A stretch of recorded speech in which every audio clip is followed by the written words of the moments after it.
I know you see it back there. Law enforcement patrol cars. We're here at the Springfield Citizens Police Academy.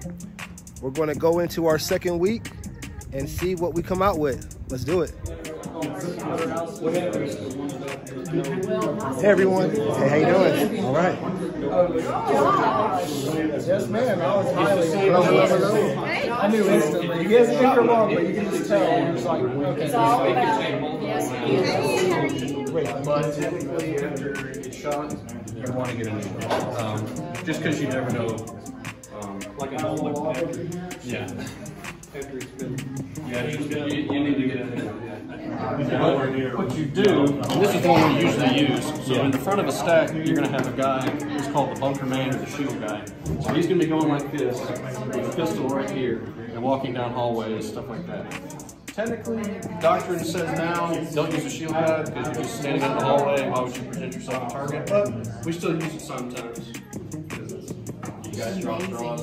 Yeah, well, usually it's the newest guy on the team because this thing is pretty fun.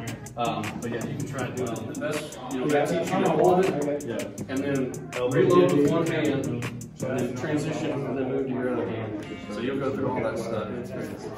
But I like it better than those 300 black caps, to be honest with you, because it doesn't choke you to death. Yeah, that's the pressure. MP5. If we had new ones of that. So it's a 7.62 round hollow point.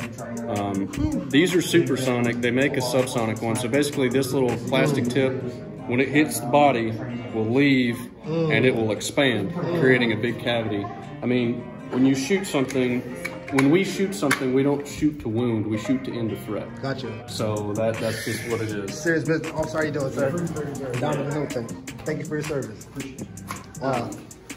Yeah, and if the SWAT team, or spirit team, whatever you want to call them, is called to a situation and it does require lethal force, there's no one else we can call. Gotcha. So we have to end that. You gotta take care of it.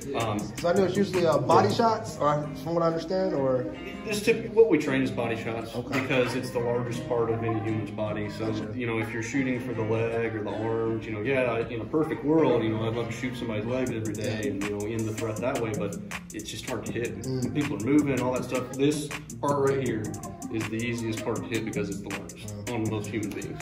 Yeah, and we always got to take into consideration collateral damage, what's beyond the threat, because what's flying through walls, it's just drywall. House is made of plywood and drywall, so you always got to think about what's behind it, and if you're in a neighborhood, that's stuff you got to take into consideration, so it's a lot to think about. That's why it's really scary, non-lethal rounds in the house as well, so we have a non-lethal option, and we have a lethal option. No, just the county has their own SWAT team, and they can do city and county because they can enforce laws in both. But they mostly just do the county, and we handle the city. Well, let's run out here to the MATV. Let y'all climb through that. We'll go through the red truck. Nothing to write home.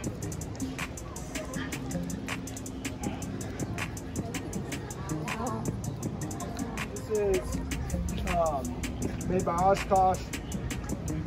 We got this straight from surplus, right? Yep.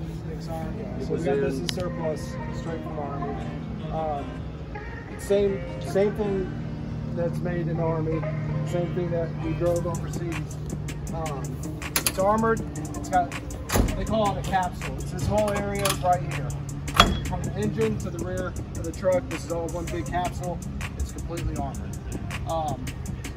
This is an air brake system, and it is a very loud vehicle. But if you come over here, most of the stuff's been stripped out of it. That the Army used, of course, their whole radio system and all that. All that's been taken out, but everything else still remains. Just 5.1 seats. The glass mat is still out there. It is an all-terrain vehicle. It will go anywhere that the tires are equipped with a run-flat system, so if they get shot out, they'll continuously pump air into them to get you out of whatever crazy situation you're in. All the lights still work on it. This is our little rescue vehicle that we have. How often have you had to use this thing, if you don't mind me asking, officer? We've only used it once. We use it, we take it to training every month, but let's just get the officers familiar with it because it's not like driving a patrol car.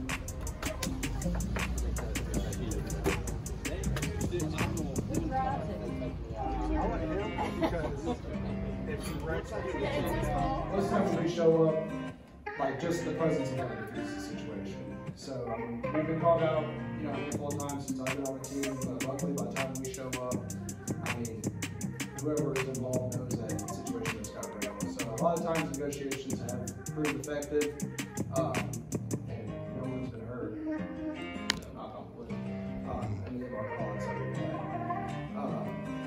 And most of the time, we train so much, and we hit it so hard, that when we go into a situation, it's just like water, it just flows and everything goes well. So I'm blessed to be part of a great team, and then I've recently taken it over, so I'm trying to keep that situation, or that streak going. Let me ask you, Sergeant, and maybe it's a personal question for the SPEAR team. What goes through your mind as you're getting ready to, you're getting off the truck, you're with your team, you're going in, you don't know what to expect? If you don't mind me, it's just as human beings. What goes through your mind? Luckily for us, I don't know how they feel, but when we go in, you just try to keep your mind clear, and it's muscle memory. Muscle memory. You train so much that when you go in, it's just, you're not even thinking about what you're doing. You're just making your call outs, and you're just, you're clearing your rooms and handling the situation. And afterwards, when you decompress, we're like, oh, okay, that was interesting. But you try to go into it because you don't want all that in the back of your mind. You don't want to be stressed out. Good point. And then you freeze up and make bad decisions. So, I can't speak for everyone, but that's how I feel when I go in. That's the whole point of training, to keep going. So that way, when it's in the moment, you're just in there taking care of business, yes, sir, working with the team, communicating, trying to get in and get out as clean as quickly as possible. What I try to do is on the way there, I play through my specific role. Gotcha. Make sure I know my job rights and nobody gets hurt because of me. Once I get off that truck, clear mine. Wow. Wow. I know I've done it both ways. When I worked narcotics, this was before I was on the SPEAR team, we did a lot of search warrants where we did not utilize the SPEAR team, and I did not have the training, and it was kind of nerve-wracking, to be honest with you. Yeah. Because you really don't know what to expect, and you're going in there, and we don't have all these fancy tools and bunkers and stuff. But as a member of the SPEAR team, and like I said, I've not done nearly as many as Sergeant Watson did, but he goes back to training, and we do train, and it makes a difference. It really, really does. I feel more confident in it. Not to say that I don't get, nervous, because you're human. Yeah. But there's a healthy amount of fear that you can have. yeah, but the training, he's right. It does kick in, and you realize, okay, I gotta watch this, I gotta watch this, I gotta watch this guy, I know this role, this is what I do. I can do his role, I know how to do that. Yeah. It all does kick in. It's kind of amazing body to do. Absolutely. CPD would block approaches. You have to do yearly training on this. Just recently, we took the department policy. I can tell you our policy was control of the vehicle after a collision. There's a lot going on now. Back in the day, there was no such thing. Wow, wow, wow. So we just finished week 2, Police Academy, and I've learned so much. Let's talk about some of the things that we discussed. We discussed the SWAT team today and what they go through, as well as the criminal investigation process. So we had a chance to look at some actual homicides and to discuss, how do the police investigate, those homicides. It's all pictures of those that have passed away and the way they passed away. And we discussed, as far as the prosecution aspect or the investigation aspect, as far as witnesses, what do the witnesses go through? What do the witnesses remember? How possibly 12 hours after the incident, the mind naturally clears up to be able to better explain what happened.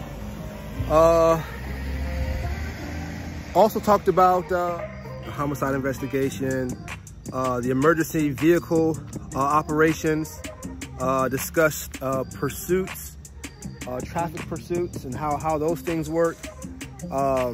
the policy of pursuits, how they protect the evidence locker, Vanessa K. Free Act, where it's now, you know, a law for the police patrol vehicles to not only have their lights on, but also to have the sirens going, because not everybody can see the lights or pay attention and there were situations where accidents did happen based upon the officers had their pursuit light on, but they didn't have on they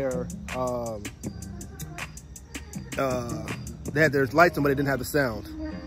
And ultimately, we just discussed a lot of different fun facts as far as the pursuit policy. But ultimately, just today, I do have to admit, I just got a deeper understanding and appreciation for, you know, what the law officers go through, and also the policies that are airtight in regards to making sure that the police department and the officers are protected. Because any move against the policy will put that department or the individuals or the supervisors in a position where they could get suspended or fired. Have a good night. And so this Saturday we'll be heading to the training facility to actually drive cars, go through that process.